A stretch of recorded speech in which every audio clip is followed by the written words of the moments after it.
14 days before my wedding, my father looked my fiancée in the eyes across a dinner table and said, "He's a liar. Always has been."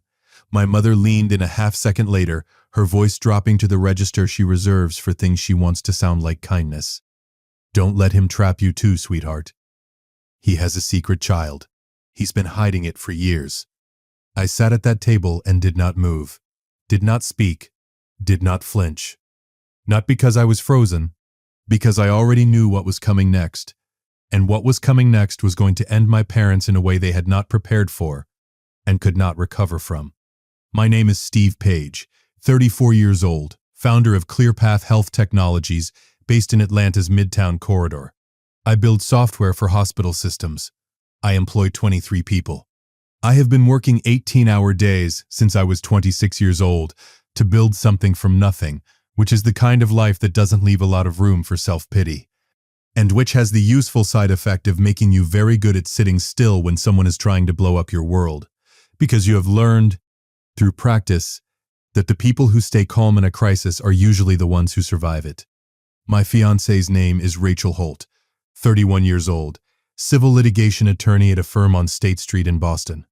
She is precise, methodical, and has the particular patience of a woman who has spent 9 years building cases that take years to resolve. She does not panic. She prepares.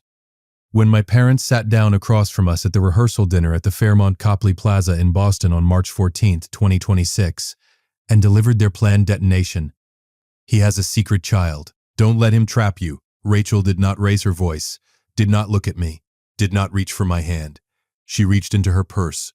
She took out her phone. She opened the Photos app. She turned the screen to face my parents and asked, in the calm tone of a litigator presenting Exhibit A, "Is this her?" The photograph was of a little girl, 13 years old, with my eyes and her mother's smile, standing in front of a purple bedroom door in an apartment in Brooklyn, New York. My mother's face went the color of old paper. My father's jaw worked without producing sound. The room? 42 guests, white linen, the low warm buzz of a celebration in its first hour, went completely and utterly silent. But I should tell you how we got there, because the way we got there is the entire story. I met Rachel 3 years ago in a hospital waiting room in Boston. She was reviewing case notes on a yellow legal pad, the most focused person I had ever seen in a room designed to make people anxious. I asked what she was reading. She said it was confidential. I asked if she was always that direct. She said she was, and that it saved everyone time. We had dinner that Thursday. 8 months later, when Rachel met my parents, she had already noticed things I had spent 30 years not examining. "Your mother calls every Sunday during the time she knows we're together," she said one evening. "She asks about the company financials every call, not out of interest, to assess. She asked me last week whether I had student loans." Rachel set down her fork. "She's building a picture. I had filed those patterns under parental behavior and left them there. Rachel organized them into something else. They're managing something," she said. "I don't know what yet." I told her she was projecting. She gave me the look she gives when she's confident she's right and has decided to let time do the convincing. She was right. She is almost always right. I have learned to lead with that understanding and save us both time. Here is what I did not know until 22 days before my wedding. In the fall of 2011, I was 19 years old and a sophomore at Boston University. I was dating a girl named Cassie Torres, my first serious girlfriend, a semester ahead of me in the communications program. A person of considerable warmth and slightly chaotic energy, who made everything more interesting and occasionally more complicated. We were together for 14 months. We were careful until 1 month we weren't quite careful enough. I did not know this. I never knew this. What I know now is that in December 2012, Cassie discovered she was pregnant. She was frightened, overwhelmed, and made the decision that she needed to tell my parents before she told me, because she had met them twice, found them intimidating, and believed, with the earnest logic of a 19-year-old, that the older people in the situation would know what to do. She called my mother on a Sunday evening. My mother told her, very calmly, that she would handle everything. She told Cassie not to say anything to me. Not yet. Not until they had figured out a plan. She said the words, Steve has a future ahead of him. This doesn't have to derail it. 2 weeks. 3. She called my mother again. My mother told her the timing was still not right, that she was still figuring out the best way to approach Steve, that Cassie should just give it a little more time. 4 weeks after that first phone call, Cassie stopped waiting. She made her own decision.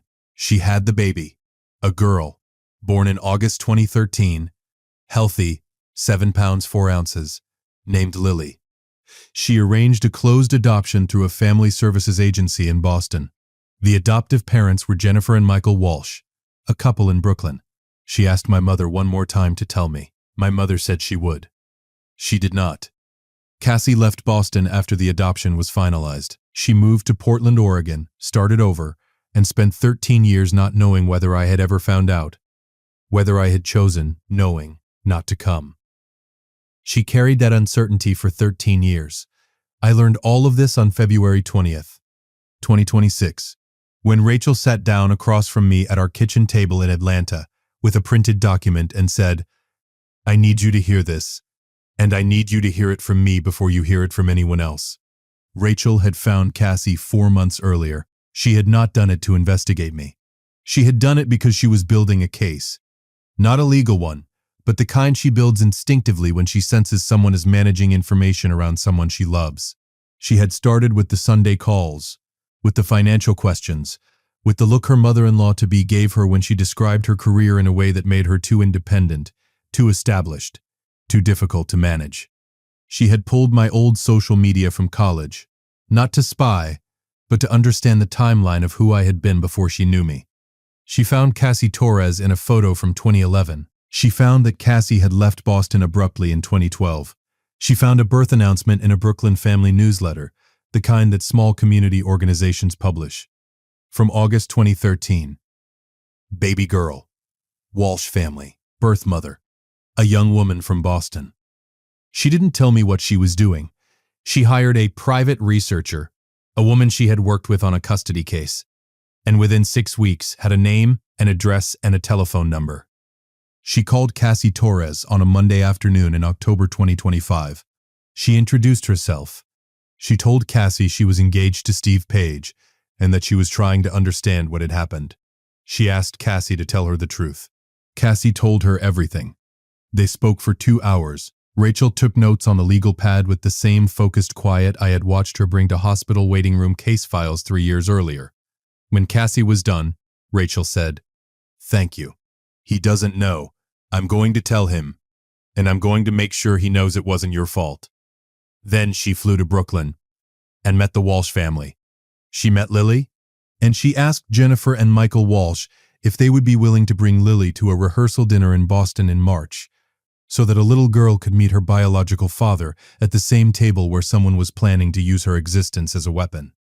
Jennifer Walsh said yes. I didn't know yet, when my parents sat down across from us at that table, that Lily Walsh was already in the hotel, 4 floors up, in a room with Jennifer and Michael, waiting. Let me tell you about my parents, because you need to understand what they believed they were doing. My father, Dennis Page, spent 30 years as a cardiologist at Emory University Hospital in Atlanta. My mother, Carol, managed the household and their social architecture with the precision of someone who had decided early that the family's public image was a project requiring constant maintenance. They were not cruel people in the broad sense. They were people who had decided that outcomes mattered more than processes, that the family's trajectory was a thing to be managed, and that love expressed itself most reliably through control.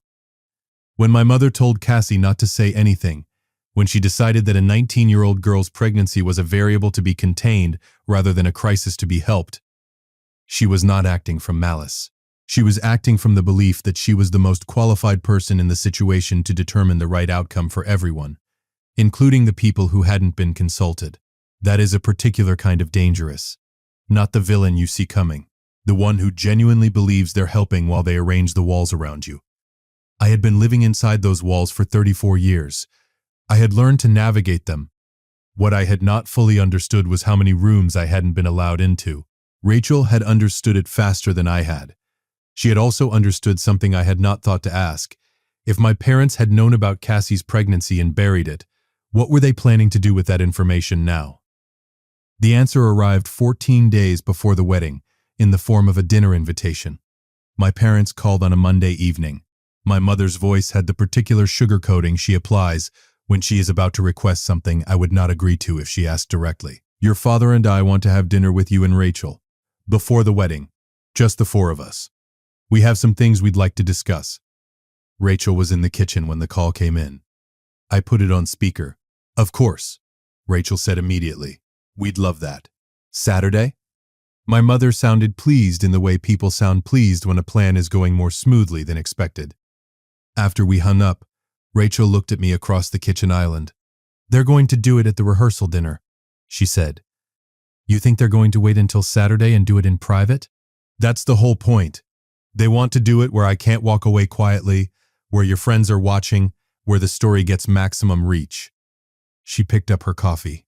The Saturday dinner is reconnaissance. They want to see how much I know. And do you want to go? She looked at me with the expression that means the question has already been answered. I've been waiting for this for 4 months, she said. Of course I want to go. We had dinner with my parents on Saturday, March 7th at a restaurant in Buckhead they had chosen. A steakhouse where my father was a regular familiar territory. A room where he had the home advantage. He did not use it well. My mother spent 40 minutes asking Rachel questions that were not questions, they were inventory assessments. How long had Rachel been at the firm? Did she plan to make partner, or was she thinking about family? Had she and Steve discussed having children? His own children, she said, with a smile calibrated to sound like warmth. Rachel answered every single question with the pleasant, non-committal precision of someone who has deposed hundreds of witnesses and knows exactly when a questioner is fishing. My father said almost nothing until the dessert course. Then he looked at Rachel and said, very casually, like a man who has been waiting for the right moment, Has Steve ever talked to you about his past relationships? We've talked about everything that matters, Rachel said. My father nodded slowly. My mother's eyes moved to his, a quick, coordinated glance of the kind that couples develop over decades. They had their answer. She didn't know. They were wrong. The rehearsal dinner was March 14th. 42 guests. The Crystal Room at the Fairmont Copley Plaza on St. James Avenue in Boston. White roses on the tables. Rachel's choice, simple and unshowy. Our closest friends, my colleagues from ClearPath, Rachel's partners and associates from the firm, family from both sides. The kind of room that hums with genuine warmth when the people in it are actually glad to be there. My parents arrived at 7:15. I watched them come in from across the room. My father in a dark suit. My mother in navy, the pearl bracelet she wore to events where she wanted to project the image of a woman who had arrived. They greeted people warmly, moved through the room with the social fluency of two people who had spent decades performing exactly this kind of gathering. They found their seats. Rachel and I were already at the head table. My mother leaned in as soon as the first course was cleared. He's a liar. Always has been. My father, looking directly at Rachel. Calm, measured. The opening line of a speech he had rehearsed. Don't let him trap you too, sweetheart. My mother. The whisper. The venom dressed as concern. He has a secret child. He's been hiding it for years. I sat completely still. Rachel did not look at me. She did not react to either of them. She reached into her purse with the same deliberate calm she brings to opening a briefcase in a courtroom. She took out her phone. She opened the Photos app. She found the photograph she had been carrying for 4 months. She turned the screen to face my parents. Is this her? On the screen, Lily Walsh, 13 years old, dark eyes that were unmistakably mine. Standing in front of a purple bedroom door, holding a stuffed rabbit, wearing a yellow sweater, smiling at the camera with the uncomplicated joy of a child who has no idea that her photograph is about to detonate a decade of calculated silence. My mother's face went white. My father's mouth opened. Nothing came out. Her name is Lily, Rachel said. Her voice was even, informational. The tone of a lawyer laying out established facts. She's 13 years old. She lives in Brooklyn with her adoptive parents, Jennifer and Michael Walsh. Cassie Torres was 19 when she found out she was pregnant. She called your wife before she called Steve. Your wife told her to wait. She waited. She waited until she had the baby and placed her for adoption. Then, she waited for Steve to contact her. A pause. He never did. Because he never knew. Because you decided that for him. The table adjacent to ours had gone quiet. Then the table behind it. Where did you? My mother started. A researcher I trust, Rachel said, and Cassie Torres, who was very willing to talk. This is not the place. You chose the place, Rachel said simply. I just came prepared.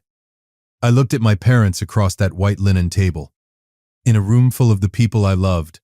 In a city where my father had introduced me to professional colleagues and family friends for 30 years. In the venue where in 14 days I was going to marry the most remarkable person I had ever known. I felt something I had not expected to feel. Not anger, not satisfaction. Something quieter. The particular clarity of a man who has just seen the full architecture of something for the first time and understands completely where every wall was built and why. I didn't know it yet, but Lily Walsh was 4 floors above us at that exact moment, awake past her bedtime, asking Jennifer Walsh if she could meet him tonight. If you've been listening for a while and want accounts like this to keep coming, it really helps if you hit that like button and subscribe. 97% of people never do, but it's what keeps this whole thing running. So, thank you. My father tried to recover. He sat forward in his chair and used the voice he reserved for situations requiring authority. The voice of a man who had spent 30 years delivering difficult diagnoses and had learned that a certain register of calm could make almost anything sound reasonable. We made a decision that we believed was in everyone's best interest. Steve had a future ahead of him. He was 19. A baby would have... You made that decision, I said. Without asking me. It was the first thing I had said since they sat down. My father looked at me, and for the first time in 34 years, I watched him not have an answer ready. You had a daughter, I said. For 13 years, I had a daughter and you decided I didn't need to know. You were a boy. I was 19, not 12, not incompetent. You didn't trust me with information about my own life. I looked at him steadily. That's not protection, Dad. That's control. The room was very quiet now, not the hushed attention of people politely listening. The full, still silence of 42 people who have stopped pretending not to hear. My mother reached across the table. Steve, please, not here. You chose here, I said. It was the second time one of us had said that to them, and the repetition landed with the weight of the truth it was. The door at the far end of the crystal room opened. Jennifer Walsh walked in first.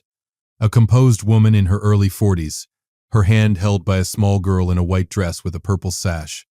Lily, 13 years old, dark eyes moving around the room with the careful alertness of a child entering an unfamiliar space. Rachel had texted Jennifer at some point during the conversation.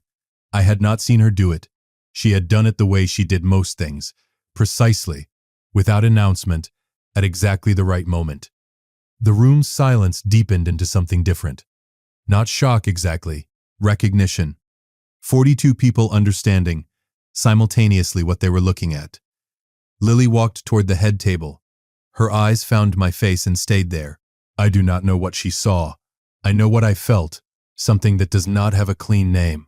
Something between recognition and grief and a joy so complicated it felt like it needed more space than a person's chest has. She stopped in front of me. Looked up. Are you Steve? She asked. Yeah, I said. I am. I'm Lily. A pause. I think you might be my dad. My mother made a sound. Not a word. Just a sound.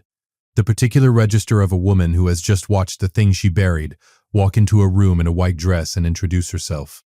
I heard you didn't know about me, Lily said, still looking at me. Jennifer told me. She said it wasn't your fault. I could not speak for a moment. Rachel's hand found my arm under the table. It wasn't. I managed. I stopped, started again. I would have wanted to know. I want you to know that. Lily considered this with the seriousness of a 13-year-old processing information that matters. Okay, she said. Then, turning to look at my mother with the calm directness of a child who has not yet learned to perform anything other than honesty.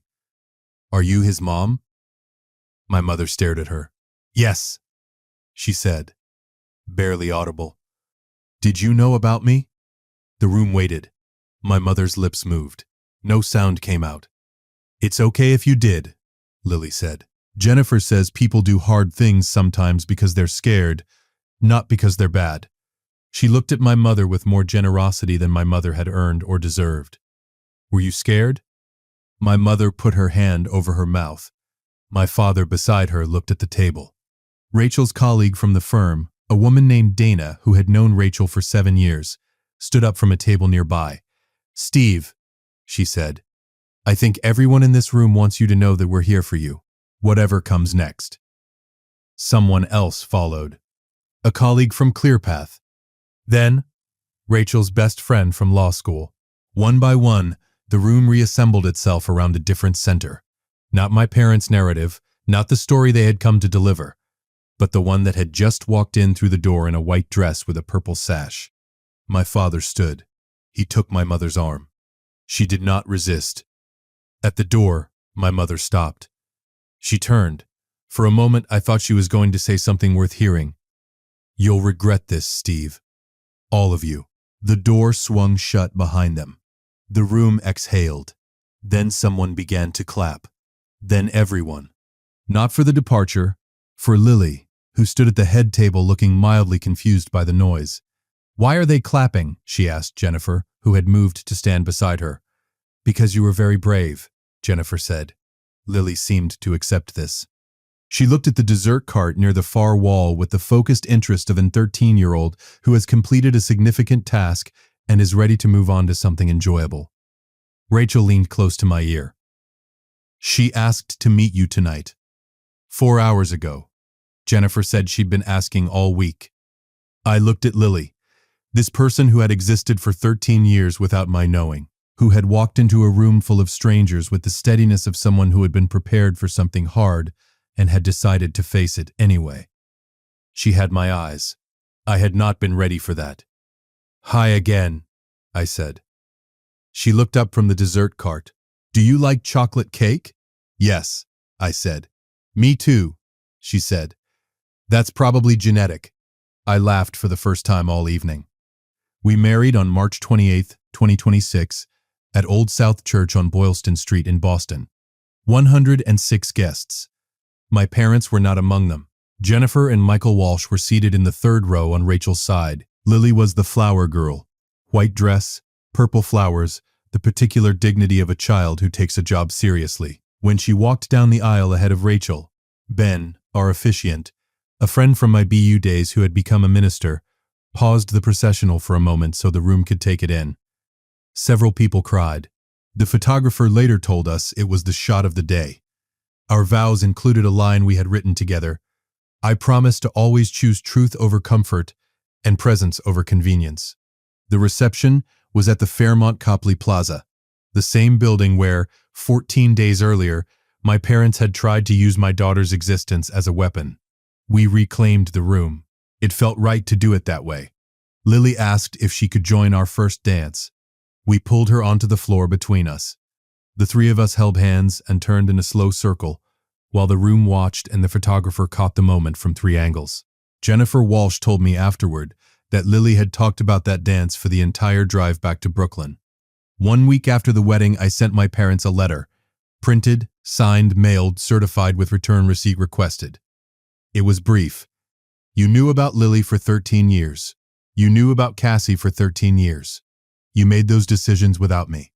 You tried to use what you knew to destroy my marriage rather than to give me back something you had taken. I will not be in contact with you.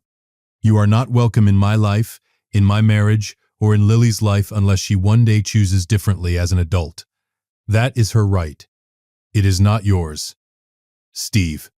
I received the return receipt confirmation 3 days later. I filed it in the folder I have kept since February, where I keep everything that matters in a form I can return to. I did not hear from them. Here is what I know now. I know that the people who control information in families do it because information is power, and the loss of information control is the loss of a certain kind of influence. My parents did not bury Cassie's pregnancy because they hated me. They buried it because a 19-year-old with a child was a variable they could not manage toward the outcome they wanted. They made the calculation that the family's trajectory was more important than my right to know I had become a father. That calculation was wrong, not because it didn't produce the outcome they wanted. It did, for 13 years. It was wrong because the people whose lives they managed around that decision, Cassie, Lily, and me, paid the cost of it without being consulted. I also know this. Rachel spent 6 months building a case that she never had to argue in court. She found a child. She found her mother. She flew to Brooklyn and introduced herself to strangers and asked them to trust her with something irreplaceable. She did all of it because she had decided 8 months into knowing me that I deserved the truth. Even if the truth was complicated. Even if the truth changed everything. Even if the truth meant that the man she was planning to marry had a daughter he didn't know about. She never once considered that a reason to leave. She considered it a reason to act. That is the person I married. That is what I get to build a life with. Lily lives in Brooklyn with Jennifer and Michael. That is her home, her school, her primary family. She stays with us Wednesday evenings for dinner. Every other weekend we are in family therapy together. Me, Rachel, Jennifer, Michael, and Lily. It is working. She has a bedroom at our apartment in Atlanta now. Purple, her requirement. She chose the shade herself from a paint strip at Home Depot with the gravity of someone making an important architectural decision. She called me Dad Steve for the first time in June. Unprompted, in the middle of asking me to pass the butter at dinner. I passed the butter. She spread it on her toast. We kept talking, but I thought about 13 years of not knowing. About a photograph carried in a lawyer's phone for 4 months, about a little girl in a white dress who walked into a room full of strangers and told the truth with the calm of someone twice her age.